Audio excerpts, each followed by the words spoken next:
वरती S T stand इथे नाचजल आहे. नाचजल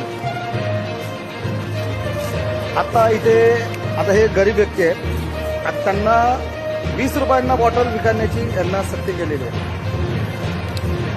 आता हा व्यक्ती काय कमावणार? त्याची MRP आहे 15 रुपये. 15 रुपये MRP असल्यानंतर हा व्यक्ती काय कमावणार? आपण पाहू शकता हा गरीब व्यक्ती आहे. आणि इथले हे जे लोक आहेत त्यांचे जे डिस्ट्रीब्युटर असतील तर छत्रपती संभाजीनगरमध्ये मध्यवर्ती जे स्थानिक आहे आपण पाहू शकता. हा यांनी सांगितलं स्पष्ट की इथला जो डिस्ट्रीब्युटर आहे त्यांना सांगतो 20 रुपयाला विका. नमस्कार, मी विनोद शिंदे. आपण पाहता Z24 न्यूज.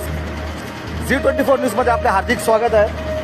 सध्या आपण पोलखोल करत आहोत नाचजलची.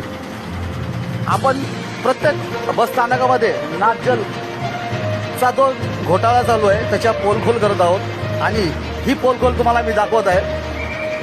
पाहू शकता आपण 15 रुपयाची बॉटल 20 रुपयाला इथे विकली जात आहे आणि यांना त्रास दिला जात आहे आणि ग्राहकांना याचा फटका बसला जात आहे. मग या नाचजलचा फायदा काय? हे नाचजल बंद व्हायला पाहिजे आणि ह्याच्या जाग्यावर जो ग्राहकांना ज्या प्रवाशांना स्वस्तामध्ये पाणी मिळालं पाहिजे त्यासाठी आपण हा प्रयत्न करत आहोत. पात्रा Z24 न्यूज, मी विनोद शिंदे, छत्रपती संभाजीनगर मध्यवर्ती बसस्थानक.